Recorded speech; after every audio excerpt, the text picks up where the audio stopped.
BJP BRS పార్టీలు కాంగ్రెస్ ప్రభుత్వాన్ని విమర్శించడమే పనిగా పెట్టుకున్నాయని ఆరోపించారు మంత్రులు. దేశంలో ఎక్కడా లేని విధంగా కులగణన సక్సెస్ చేస్తే ప్రతిపక్షాలు ఓర్వలేక నీచ రాజకీయాలు చేస్తున్నాయని మండిపడ్డారు. ఎవరు అడ్డుకున్న అభివృద్ధి ఆగే ప్రసక్తే లేదని తేల్చి చెప్పారు. 3 నగరాలకు తోడుగా 4th సిటీ సిద్దమవుతోందన్నారు. ఇక రాష్ట్రంలో ఉష్ణోగ్రతలు భారీగా పెరుగుతున్నందున వేసవిలో ఎక్కడా తాగునీటి సమస్య రాకుండా చూడాలని అధికారులను ఆదేశించారు మంత్రులు.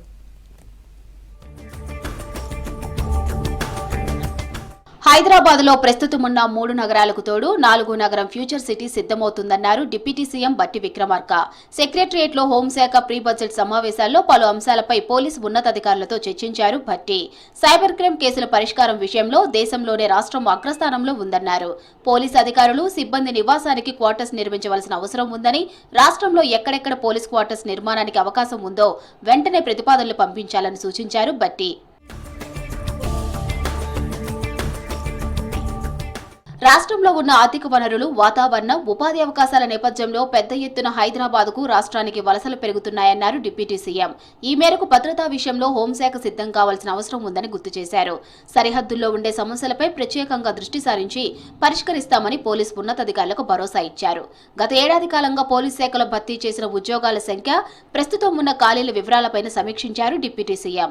Grey hounds, narcotics, intelligence, fire, ex service men మొత్తం 8 విభాగాల ఉన్నతాధికారులు వారి బడ్జెట్ అవసరాలపై సమావేశంలో భట్టీకి నివేదిక సమర్పించారు.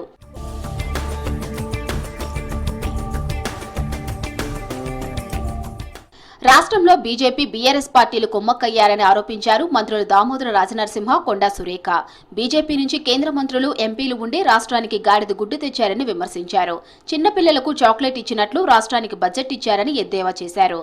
మెదక్లో జరిగిన పట్టభద్రుల సమావేశానికి హాజరయ్యారు మంత్రులు. 14 మాసాలలో ప్రత్యేకంగా నిరుద్యోగ సమస్యకు సంబంధించి కాంగ్రెస్ ఏం చేసింది? ఈరోజు మీరు లెక్కలు తీస్తే సుమారు 56,000 మందికి ఉద్యోగాలు ఇప్పించింది కాంగ్రెస్ ప్రభుత్వం, రేవంత్ రెడ్డి గారి ప్రభుత్వం.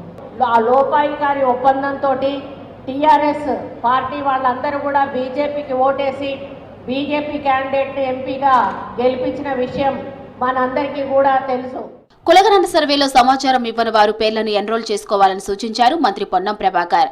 జాతీయ బీసీ దళ ఆధ్వర్యంలో హైదరాబాద్ బంజారా హిల్స్ లో కులగణనపై అవగాహనకు సంబంధించిన టీషర్ట్స్ ను లాంచ్ చేశారు పొన్నం. కుల సర్వే ప్రక్రియ చేపట్టే సందర్భంలో కొంత కుల సర్వేలో పాల్గొనని వాళ్ళు విమర్శిస్తా ఉన్నారు. కుల సర్వేను వ్యతిరేకిస్తూ కోర్టుల్లో అఫిడవిట్ చేసిన పార్టీలు వ్యతిరేకిస్తున్నాయి. ఇటువంటి సందర్భంలో బీసీ సంఘాల నాయకులుగా, బీసీ మేధావులుగా అందరి బాధ్యత జనములు అందరూ కూడా ఈ యొక్క సర్వేలో పాల్గొనేలా అన్ని రకాల కార్యక్రమాలను ప్రజలను చైతన్యపరిచే విధంగా చూడాలని కోరుతూ, ఉష్ణోగ్రతలు భారీగా పెరుగుతున్నందున వేసవిలో ఎక్కడా తాగునీటి సమస్య రాకుండా చూడాలని అధికారులను ఆదేశించారు మంత్రి సీతక్క. సెక్రటరియట్ లో మిషన్ భగీరథపై సమీక్ష నిర్వహించారు మంత్రి. రిజర్వాయర్లలో నీటి నిల్వలను ఎప్పటికప్పుడు చెక్ చేసుకోవాలన్నారు. మిషన్ భగీరథ సిబ్బంది నిరంతరం అప్రమత్తంగా ఉండాలన్నారు. తాగునీటి సరఫరాకు అవసరమైతే ప్రత్యేక ఫండ్ విడుదల చేస్తామన్నారు సీతక్క. రాష్ట్రంలో అంగన్వాడీలు, హెల్పర్ల ఖాళీల భర్తీకి గ్రీన్ సిగ్నల్ ఇచ్చింది ప్రభుత్వం. ఫైల్పై మహిళా శిశు సంక్షేమ శాఖ మంత్రి సీతక్క సంతకం చేశారు. ఎన్నికల కోడ్ ముగియగానే నోటిఫికేషన్ జారీ చేయనుంది ప్రభుత్వం. మొత్తం 14,236 అంగన్వాడీ టీచర్లు, హెల్పర్ల పోస్టులు భర్తీ చేయనుంది.